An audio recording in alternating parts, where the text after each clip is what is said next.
আসসালামু আলাইকুম ওরহমতুল্লাহ।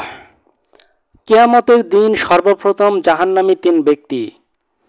আবু হুরায়রা রাদিয়াল্লাহু আনহু হতে বর্ণিত, তিনি বলেন, আমি শুনেছি আল্লাহর রাসূল সাল্লাল্লাহু আলাইহি ওয়াসাল্লাম বলেছেন যে কিয়ামতের দিন অন্যান্য লোকেদের পূর্বে যে ব্যক্তির প্রথম বিচার হবে সে হচ্ছে একজন শহীদ। তাকে আল্লাহর দরবারে হাজির করা হবে। আল্লাহ তাকে তার দেওয়া নেয়ামতের কথা স্মরণ করিয়ে দেবেন।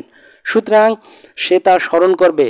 অতঃপর আল্লাহ বলবেন, ওই নেয়ামতের বিনিময়ে তুমি কি আমল করে এসেছো? সে বলবে, আমি তোমার সন্তুষ্টি লাভের জন্য জিহাদ করেছি এবং অবশেষে শহীদ হয়ে গেছি।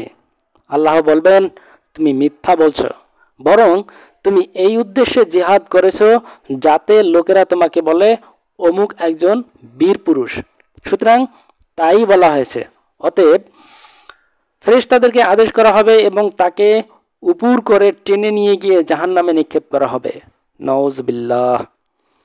দ্বিতীয় হচ্ছে এমন ব্যক্তি যে ইলম শিক্ষা করেছে, অপরকে শিক্ষা দিয়েছে এবং কোরআন পাঠ করেছে। তাকে আল্লাহর দরবারে উপস্থিত করা হবে। আল্লাহ তাকে পৃথিবীতে প্রদত্ত তার সকল নেয়ামতের কথা স্মরণ করিয়ে দেবেন। সেও সব কিছু স্মরণ করবে। অতঃপর আল্লাহ বলবেন, এই সকল নেয়ামতের বিনিময়ে তুমি কি আমল করে এসেছো? সে বলবে, আমি ইলম শিখেছি, অপরকে শিখিয়েছি এবং তোমার সন্তুষ্টি লাভের জন্য কোরআন পাঠ করেছি। আল্লাহ বলবেন, মিথ্যা বলছো তুমি, বরং তুমি এই উদ্দেশ্যে ইলম শিখেছ যাতে লোকেরা তোমাকে আলেম বলে এবং এই উদ্দেশ্যে কোরআন পড়েছ যাতে লোকেরা তোমাকে কারি বলে, আর দুনিয়াতে তা বলা হয়েছে।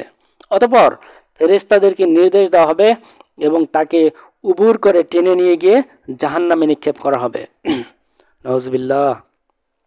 তৃতীয় হচ্ছে সেই ব্যক্তি যার রুজিকে আল্লাহ প্রশস্ত করেছিলেন এবং সকল প্রকার ধন দৌলত যাকে প্রদান করেছিলেন, তাকে আল্লাহর দরবারে হাজির করা হবে। আল্লাহ তাকে তার দেওয়া সমস্ত নেয়ামতের কথা স্মরণ করিয়ে দেবেন।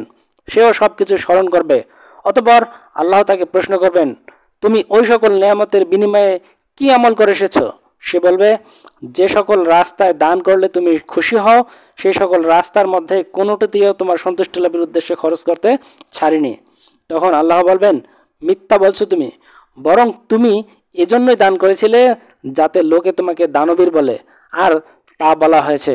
অতঃপর ফেরেশতাবর্গকে হুকুম করা হবে এবং তাকে উপর করে টেনে নিয়ে গিয়ে জাহান্নামে নিক্ষেপ করা হবে। হাদিস নম্বর 177। প্রিয় দর্শক, বুঝতে পারছেন আমরা যাই করি না কেন আমরা কোনটা লোক দেখানোর উদ্দেশ্যে করব আর কোনটা সত্যি সত্যি আল্লাহর উদ্দেশ্যে করব। আল্লাহ সব কিছু জানেন, কারণ আল্লাহ মানুষের অন্তরের খবর জানেন।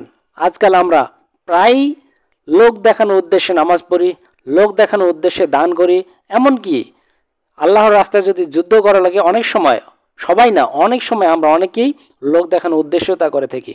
এবং এটা মানুষ না বুঝতে পারলেও আল্লাহ তাআলা ঠিকই বোঝেন এবং কিয়ামতের দিন উনি সে অনুযায়ী সবাইকে তার শাস্তি দিবেন। প্রিয় দর্শক, বুঝতে পারছেন আমাদের মনের ভিতরে কি পরিমাণ ইখলাস নিয়ে আমাদেরকে আল্লাহর রাস্তায় কাজ করতে হবে। আল্লাহ আমাদেরকে সেরকম তৌফিক দান করুক। আল্লাহর নিয়তে এবং আল্লাহর জন্যই শুধু সব কিছু করার তৌফিক দান করুন। আমিন। ভালো থাকবেন সবাই। আল্লাহ হাফেজ।